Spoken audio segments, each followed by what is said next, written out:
Hello and welcome to the Sonic Cinema podcast. My name is Brian Scuttle and thank you for joining me at www.sonic-cinema.com. This week is the Atlanta Film Festival from the 4th through 14th, and there are a lot of movies that I've been looking forward to as far as covering it in terms of reviews and interviews. And one of them that definitely caught my eye when I was looking through the schedule was a movie called Speed of Life. And I am pleased to be joined by the writer director of the movie today to discuss it as well as her work. And please welcome to the show Liz Manashil. Thank you very much for joining me today. Well, thank you for having me. I just am excited to be here. Before we get into the movie specifically, what was your path into filmmaking? I wanted to be an actress until I was like 16, and I took film classes and watched movies just to look at performances, really, and to kind of learn about the craft. And when I was 16, I saw this really I tell the story a lot, so it's super boring, and I'm so sorry. But I saw this movie that's a little bit pretentious, and I'm sure I'm just going to turn everyone off. But it's called Stolen Kisses by Francois Truffaut, and I had like a weird epiphany. And I'm not religious, but like it was this weird moment where it was like you should be. I mean, no one told me this, Mm-hmm. but it just felt like I should be a director and not an actress. And so ever since then, I've literally done everything based off of this one moment I had, and just got into film essentially age 16 onwards. Well, Truffaut's certainly a big inspiration, and yeah, I can see why he would inspire anybody to get into filmmaking, especially something as wonderful as Stolen Kisses. Yeah. I haven't seen it since because I'm really nervous. It's like I don't want to know if I was imagining the power it had or not. And so I've just, I bought the poster, it's on our wall, but I refuse to see it again. I think I saw it a couple of years ago, and I actually talked to another filmmaker that I've come to know over the years about Truffaut last summer, and yeah, Stolen Kisses is one that's really still really very good. So, Good. um, I'm glad. yeah. But I'm what grateful. what other filmmakers sort of inspired you as you've gone into filmmaking? Well, I write things that are pretty low stakes. Just that's just my inclination. I mean, except for Speed of Life, which is a low stakes movie hidden in high stakes Mm-hmm. somehow. So I like other writer directors who kind of travel in that world. So Whit Stillman is one of my favorite directors and Mm-hmm. writers. Nicole Center. Hal Hartley gets very odd at times, but I flip and love him. Um, the kind of like the 90s independent Mm-hmm. world writer directors, Allison Anders, people like that. Yeah. Well, we'll go ahead and go into Speed of Life, and I have to say when I saw the plot synopsis when I was looking through the schedule at the Atlanta Film Festival, I have to say I was immediately curious to see this movie. This was one of the movies that I was probably looking most forward to seeing, Cool. and it screened on Saturday, the first Mhm. Saturday of the festival, and you were nice enough to have a David Bowie cover band open for it. And Yes. so, going with that as the sort of setup, if you would describe if you would describe Speed of Life for any listeners. Okay. I try not to give too many spoilers, but the Mm-hmm. the major event of the film is the log line.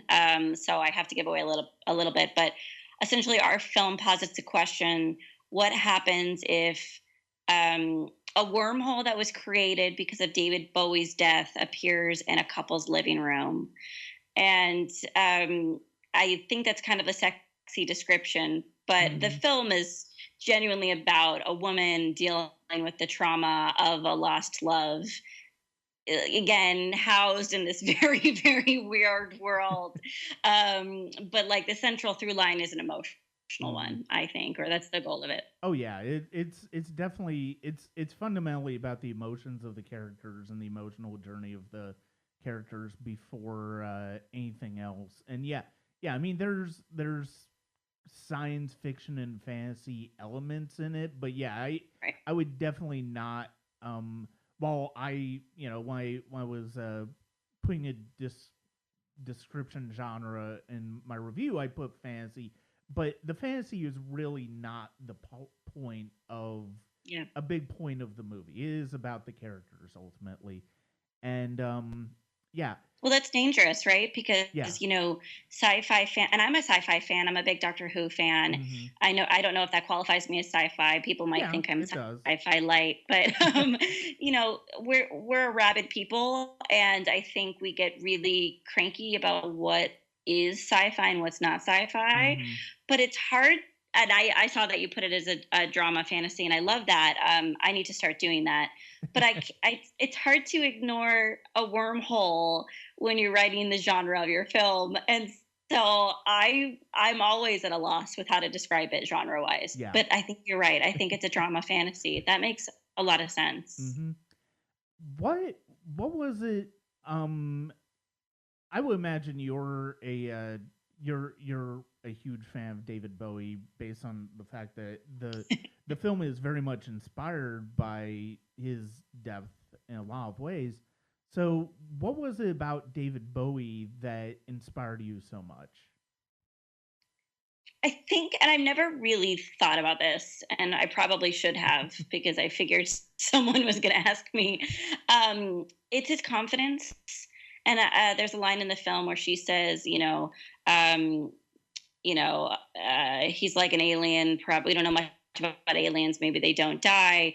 To me, hmm he was very otherworldly, and I Yeah. think that came from his confidence and his, the fact that like, I mean, like I know people who are on like either end of the political and religious spectrum who love David Bowie, and Yeah. he could be cross-dressing or wearing insane outfits or talking about Nazis or just like he could be saying these most extreme things, and people still just love him. He does it with such style. hmm So for me it was that like brashness that he has and ability to just he doesn't seem to care what people think. I love that. Yeah. Yeah, and I know for me, I mean, I've listened to, I've listened to Bowie over the years, and it's like I don't have I've never had the appreciation for him that a lot of people had, certainly, but it's funny because of the fact that probably my favorite memories of him as a performer stem from his film work, in Yeah. particular his two fantastic supporting performances in The Prestige and The Last Temptation of Christ. Yep. Um, Yep. Yep.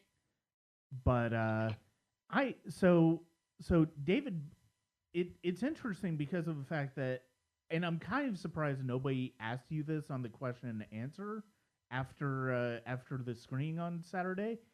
um you actually you the film basically fundamentally starts at a during a fight between the two main characters, June and Edward.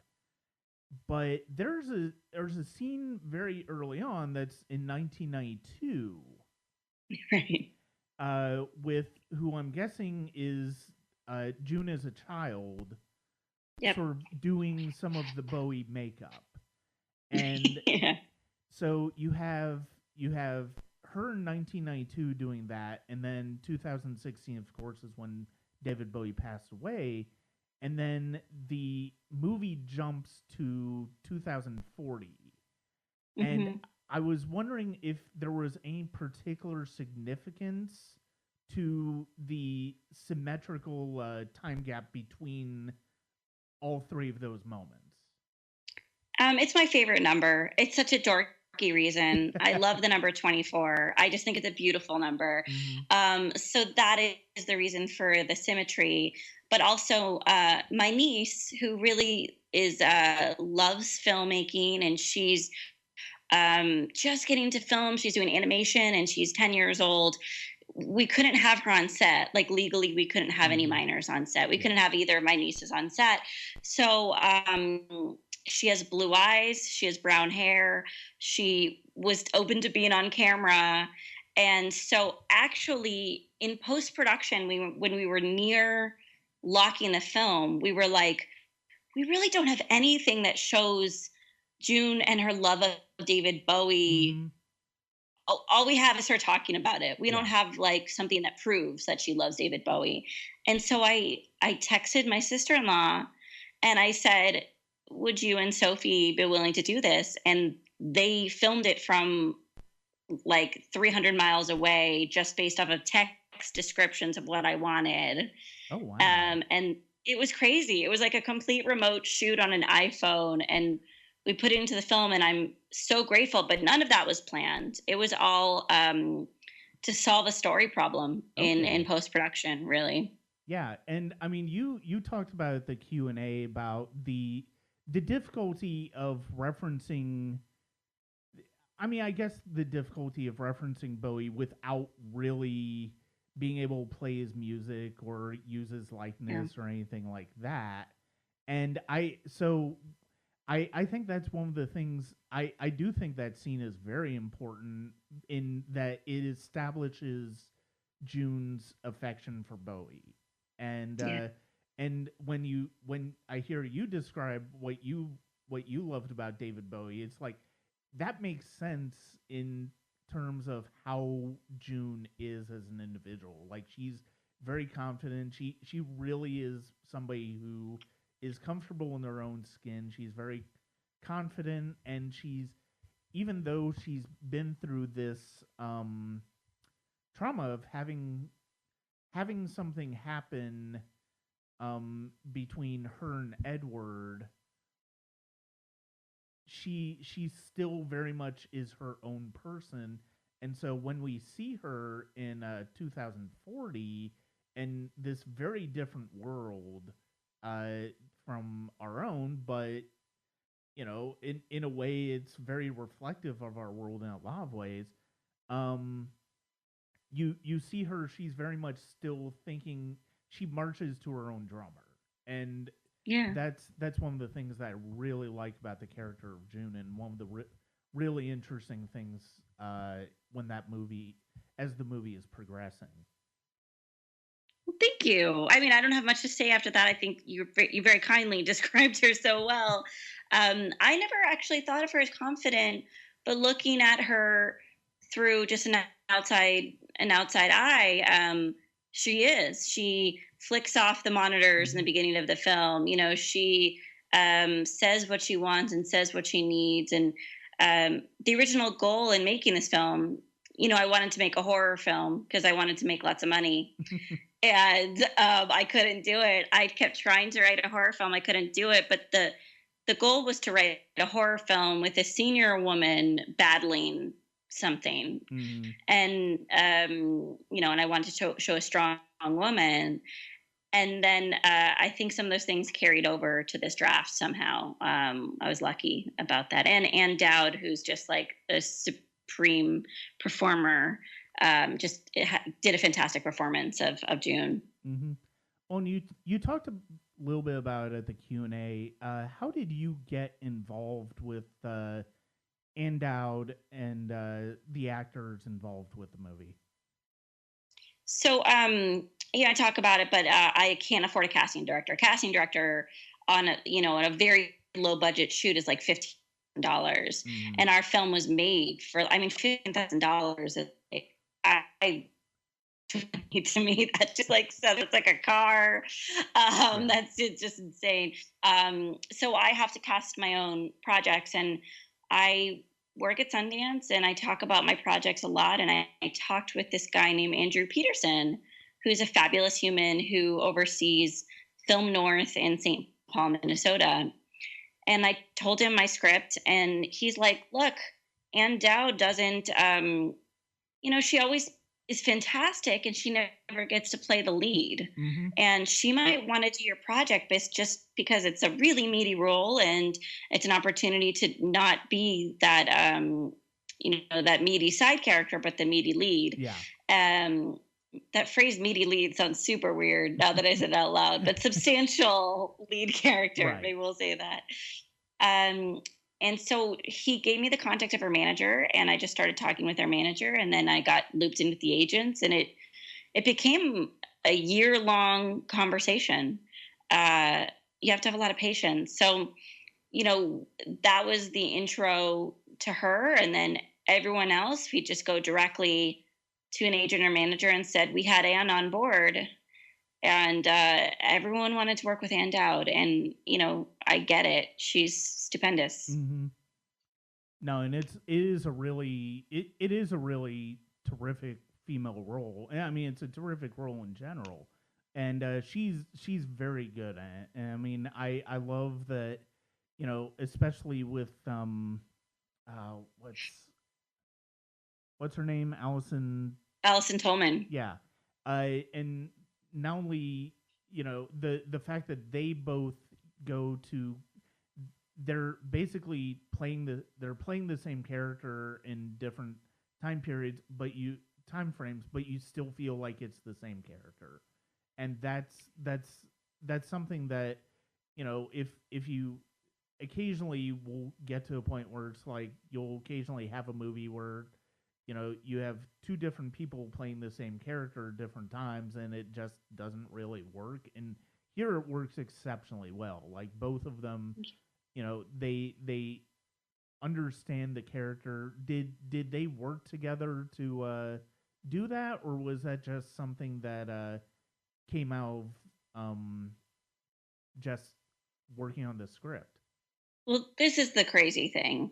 We started shooting with Anne, and then Allison came on a few days later. And we couldn't rehearse with Anne because she was in New York and we were all in Los Angeles. Hmm. So, a few, like day one or two, my editor took the rushes, or whatever we call rushes now, took the footage and exported it to like a Google Drive so that Allison could watch Anne's performance and possibly even mimic various, facial tics, or I don't know, like various things that we thought that were going to be just things that the character did, Mm-hmm. and to kind of create an evolution, knowing what Anne was going to do. And Allison came back, and Allison was very kind, and she actually got her hair dyed to look a little bit like Anne, but she came back to me and she said, like, look, I'm not gonna mimic Anne's performance. These are two different characters, and I think it's gonna work out. And she said it much more kindly than I just summed up, but the gist was like, it's gonna be too hard to kind of reverse engineer Right. a performance. Right. And I think they just both stayed true to the script and Mm-hmm. their amazing inclinations as performers, and somehow it worked out. But honestly, it was magic. Like, I had no part in that, and like somehow the two characters like coalesce, and I'm pretty shocked by it. Yeah. No, it really works out very, very well. And I mean they do a uh really good job at complementing one another as Yeah. performance as you go through the movie. And yeah, it's kind of hard to. I mean, I'm trying to stay away from spoilers as much as possible. I mean, I think I revealed a little bit more in my review of it, but I also tried not to. I basically was trying to only reveal as much as I'd seen in like plot synopsis and stuff like that. So I'm trying to avoid some of that stuff because one of the things I like about this movie is that you're not quite sure where it's going to head Yeah. as the film goes on. And I mean, the way you do the way you do a very low tech version of a futuristic world with technology that is not our own right now but is clearly an evolution of it. I actually really like that. I Thank you. really enjoyed. It's simple enough to get the point across, but it doesn't distract from the fact that it's it's simple without seeming kind of ridiculous, and Mhm. sometimes that can be the case with low budget movies that try sci-fi, and I feel like you were able to do that very well. Thank you. Yeah, I mean, it's all done out of necessity. Every a big thing I like about indie cinema, and I know that the definition of indie cinema is constantly like Yeah. controversial, and no one really knows what it is. But in terms of just like, well, let's talk about festival films. I'll just say festival films, or films Hmm. that are trying to do something different than studio releases. Is that we should always try not to be predictable. Obviously there are some things in this movie that come to a catharsis, but I think it's really important as artists to try to do things that are really not formulaic, because that's where we are. Like, if we weren't, we're not studio writers, we're not writing these like crowd Hmm. pleasing films. This is an opportunity to try different things. So, thank you for saying that. And yeah, the technology, a lot is due to the visual effects that were donated to the film. And were people not generous enough to do that, we would be really ridiculous. But we had some fantastic technical people on this film. Hmm. You mentioned that this was crowdfunded on Hmm. Saturday, as well as uh, from previous from your previous film as well. How what is I guess what I'm trying to I guess what is the I mean, I understand the process of crowdfunding. I mean, I think it's hard not to it nowadays with Kickstarter, GoFundMe, all of that stuff going on. Um what what is the biggest is there a big difference between that type of filmmaking, crowdfunding, as far as finding the funds, or is it basically the same as funding a regular film, or funding through traditional means? I guess you could say. It's very different. I mean, I don't think there are many instances of a film being completely funded by a crowdfunding campaign. It's always a combination of things. And, Yeah. my first film was a combination of investors, um, crowdfunding, a savings bond, credit cards, Yeah. manual labor, things like that. And same thing for my second film. We only raised $16,000 in the Kickstarter campaign for Speed of Life. Mm. So we had a lot of ground to make up. But traditional financing is so much more complicated, and it's so hard to find people willing to invest Yeah. in indie film. I had some investors on my second film as well who are amazing patrons and investors and supporters and collaborators. And usually people come on board my projects not because they see me as a commercially viable artist, but because they want to support me, or they want to learn about distribution and marketing, because Mm-hmm. that's something that I talk about at Sundance a lot. Usually there's kind of like an exchange going on Yeah. as part of the investment as well. But traditional film financing, it's like, is this a commercially viable product? Should I fund it? And that's never been my world. Mm-hmm.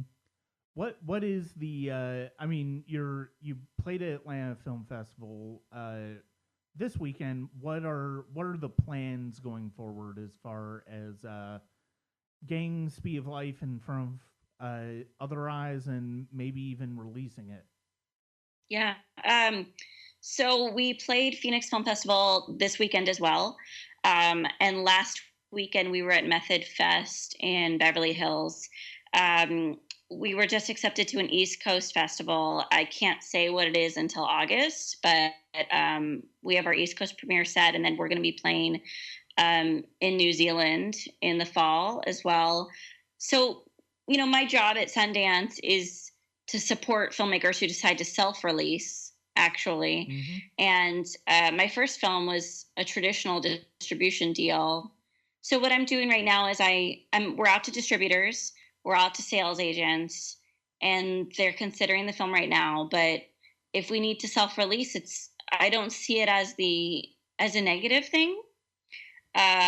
This film will get to audiences. I run an email list. I'll give the film away for free if people want to see it. The goal is always just to get people to watch it. And so I'm doing a combination of like live events and a plans for digital distribution in the future. Mm. Well, and hopefully something like this will help in getting the word out and getting people interested in watching the movie themselves, because it is really a lovely character film, and it's something it's a little bit different. There are things about it you might be familiar with as far as like the dynamics and stuff like that, but there's a lot of it that's very different, and a lot of it that is really it's very engaging, and I really enjoyed watching it the other night, and or the other day actually, and yeah, I definitely appreciate Atlanta, uh, bringing it to the film festival, and I'm glad I got to meet you in person, even if it was just for a little bit. Thank you. Yeah, and also, I mean, that's so nice of you to say. Thank you for all of that. And the other thing I always say is, it's 75 minutes. So at the very least, go and see it. You've only spent 75 minutes on it. If you hate it, so that's maybe I'm underselling my own work, but I hope people like it. But it's no real loss in their lives if they don't. Is there a place online that they can find you to learn a bit more about the film? Yeah, I mean, we have a website that currently is just like an email capture site, but I'm building it right now. It's speedoflifefilm.com. We're on Facebook, Instagram, Twitter. But ultimately, like, the whole point in making movies for me is to connect with people. Mm. So I just give my email address out at every opportunity and say, if you want to connect, just email me. So that's Liz.Manashil, like Liz.Manashil at gmail.com. And I kind of live for people watching my films and giving me their response. It's the reason why I do it. Do you have any other projects down the pipeline right now, or are you basically just focusing on Speed of Life? Oh, that's right. Okay, so I'm attached to direct a third film called Lady Parts, which I did, and it's about a woman who has her organs removed from her body, her ovaries, her fallopian tubes, and her cervix removed from her body as a preventative measure to avoid cancer. But she decides to keep them, and they start talking to her. It's a very dark comedy. I'm really excited about it. And then I have a fourth film that I've written, but I need to fix and polish, and it's called Sex and Jesus. And it's about an interfaith relationship and what happens when one of them is proven right. So how can you have, I'm in an interfaith relationship, and I think those kind of divisions are really interesting to explore as well. So yeah, lots of things on the horizon if we just can find all the financing. Okay. And what's the name of your first film, and where can people find that? It's called Bread and Butter. It was on Hulu for 2 years, but I think it's off now. You can find it on iTunes, Amazon, Google Play, Vudu.